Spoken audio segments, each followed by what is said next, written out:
let's do a gold test in the curb strip here. Buried about 3 inches. I'll bury it 3 inches.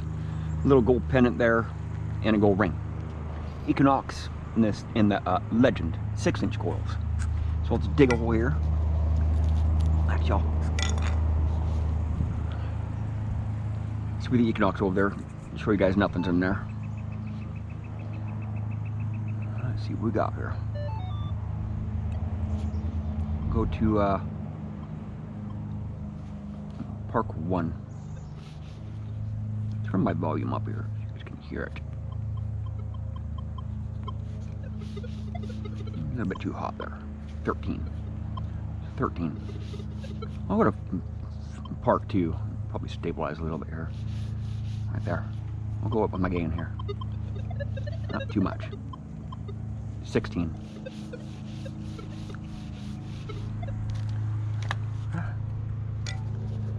Let's just bury it.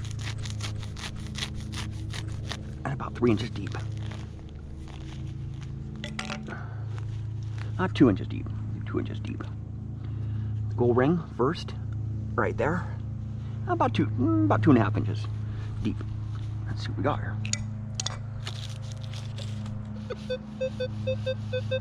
Nice solid tone right there. It's the gold ring. Solid, right? Solid tone there. No EMI. Turn my iron on here. Smashing it. Now I'll go to Park 1. It's really jumpy, right? Multi-frequency. Right. A lot of iron over here.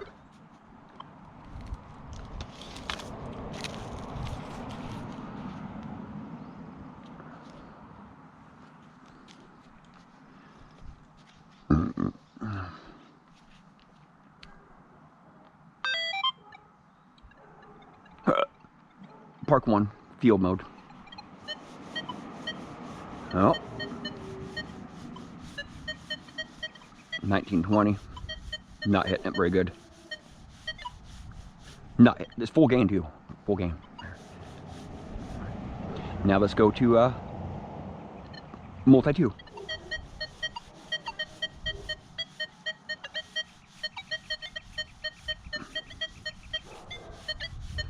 Equinox 1 on that one because a lot cleaner tones. I can drop my gain down here. 25. Really high in my spot. There's a wireless water meter right there and unreached power lines, right?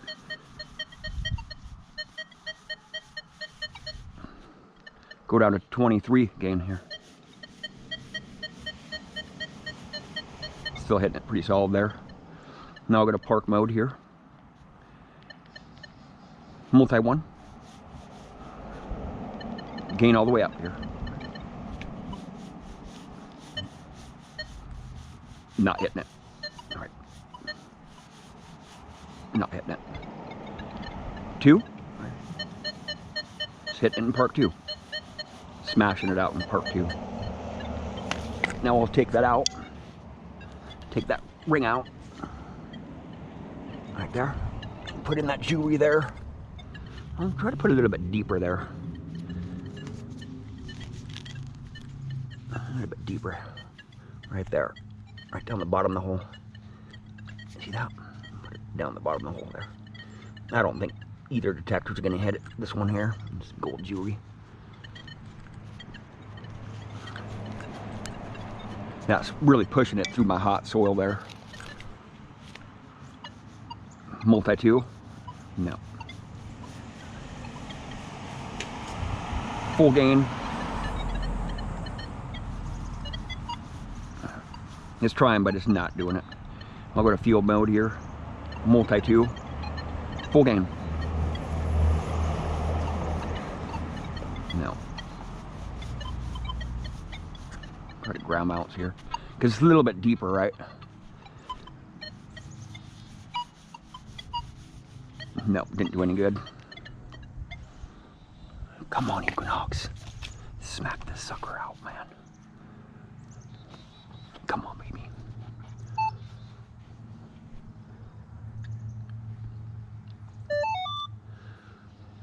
Park 1. Crank it up here. Oh yeah, oh yeah, oh yeah, oh yeah. Oh, no. No, that ain't gonna happen. I'll have to noise cancel here. For all you noise cancelers out there, doesn't really do much good when you're in curb strips, right? See, I'll have to drop my gain down, right? It's reality to it.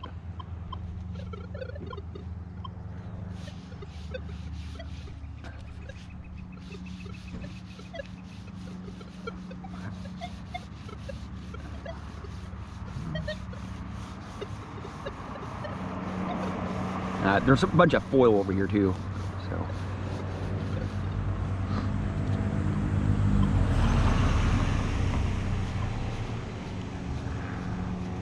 Ground balance it here. No, it's too hot. Gotta drop the gain down a little bit here. Turn the volume up here. You guys can hear it. A lot of air traffic going by. Traffic starting. No, it's just too deep. I'll try a field 2. Crank my gain up here a little bit. Or park 2. It's too hot. Oh, it's hitting it. No, there's a piece of foil right over there. It's a nail over there, right there. Right there, it's a nail. It's not hitting it. Right.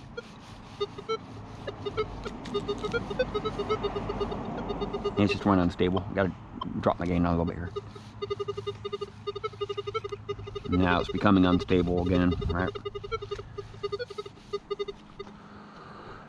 Okay, now let's go to field mode. Field 1. Crank it up here. No, no, I can't do it. You gotta drop it down, right? Running too hot.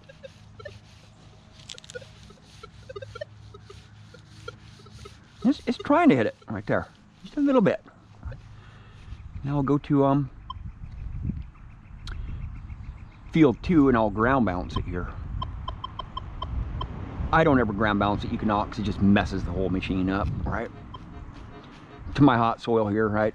Just, my soil changes just so much. No, I can turn it up. Crank it up here. Oh yeah. No, it's running too hot. 15. No, just hitting some iron over there. It's pulsing on the iron right there. All right. All right, it's pulsing on the iron. I'm running it too hot. 14. That's about what I ran the Equinox in the curb strips. About 14 or 13, 15, right around there. It's pulsing on that iron down there. All right.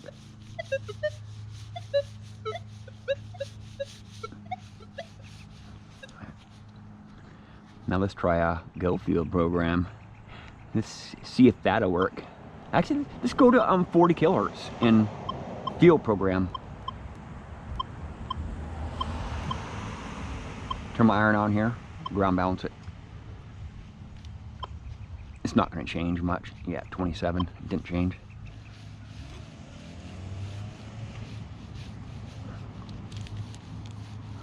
I'll crank the gain up. I can get away with it. Oh yeah, look at that. Oh, it's starting to hit it. 19? No. It's focusing on the iron down there, right? There's some iron down there. I'll crank it all the way up. Oh yeah.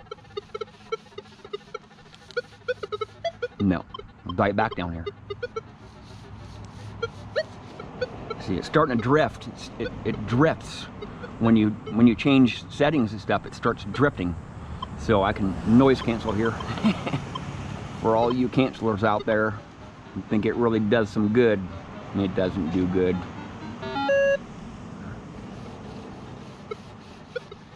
All right. I'm just calling it iron. All right. Just too deep for this both detectors. All right, just not going to hit it. No, try go field program. Try go field program. Probably smash it right out. Turn my iron off. Right. Oh boy, way too hot.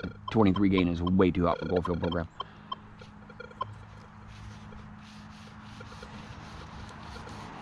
Ground balance here. Away from that iron. 29, 40 kilohertz. No, just not going to do it. Let's try a multi-frequency. No, not going to do multi-frequency. Too much EMI in the curb strip here. All right, too unstable. Try Goldfield 2. Right here, multi-frequency. Ground balance here. Yeah, just give me way too hot. Way too hot.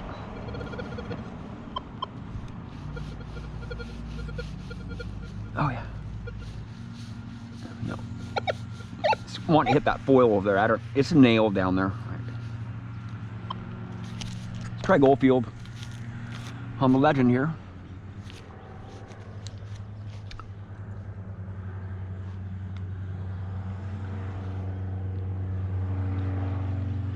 There's no way it's gonna hit it, all right?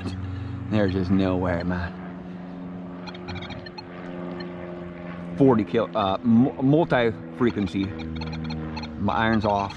Full gain is, of course, too much, right? Because you're really pushing the sensitivity of this detector to the max when you have it in Goldfield program.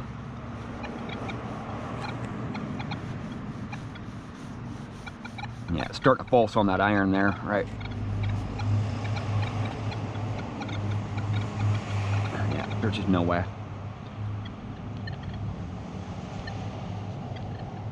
I can try a 40 kilohertz.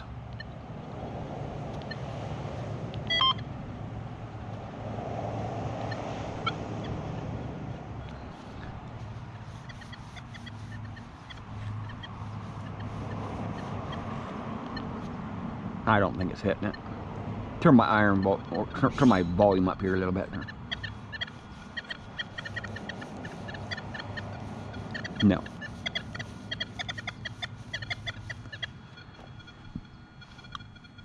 I'll turn my iron volume. That nail's right there. Right. Right. It's not hitting that. Just too deep. Right.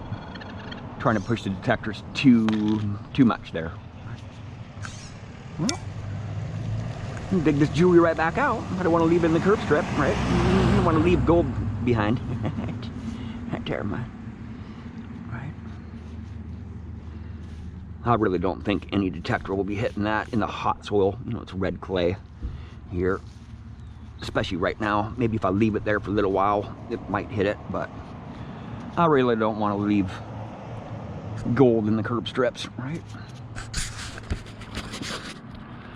I'm going to be doing some tests like this against the Equinox, comparing them on some buried targets. It's kind of inconclusive, me burying targets in my hot soil here, because I have just so many minerals, right? When I dig a hole in the ground there, you see me in my videos, the clay is really hot, right? My pinpointers want to false and they don't want to hit the targets, especially if they're lower conductive targets. My detectors don't really want to hit them if they're in the plug, if they're deeper inside the plugs, or if they're in the hole there. Detectors just don't respond the same in hot soil as in mild soil. And when I dig a hole there, I stir up all those minerals in the ground there and they become even hotter, right? So that makes it so it's really hard for those detectors to respond to a target that I just buried in the ground. In mild soil or in the sand, you get really good results. In my hot soil, that's why you don't really see me bury many targets in the ground, because my detectors, you know, it's fairly inconclusive. You gotta let targets sit in the ground for a long time in my soil before you can actually hit them. You know, doesn't matter on the size of the coil or which detector you're using. You know, all metal detectors fail a lot of tests.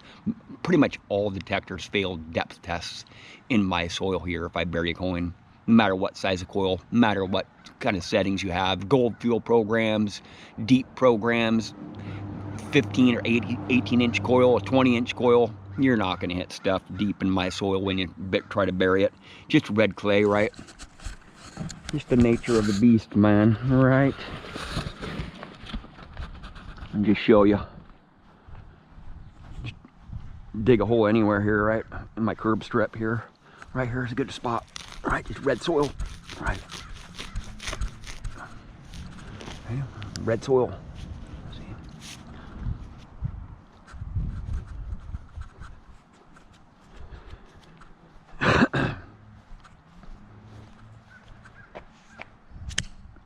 That's what I'm talking about right there. That's how you test machines, right? That's how you test machines sometimes. In mild soil, it's easy to test machines. In sand, it's really easy to test machines. But if you want to do some really good tests, do exactly what I did right there, right? Put them in the same programs, the same size coil. And the Legend and the Equinox have the same size coil, and they have pretty much the same options and same frequencies and tones and stuff like that. And you know, they have a lot of similar traits to them, and they perform very similar, right? I've taken the Equinox out to many curb strips, and I've had some problems with EMI. I do have to drop the gain down quite a bit on there. But on a Legend, I can just crank it up. You know, I really don't get much EMI.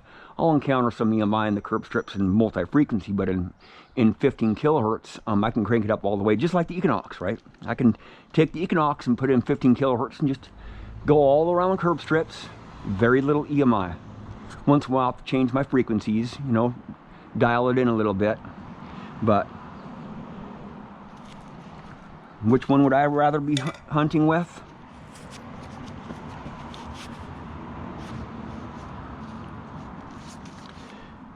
I've had a few failures on this machine here.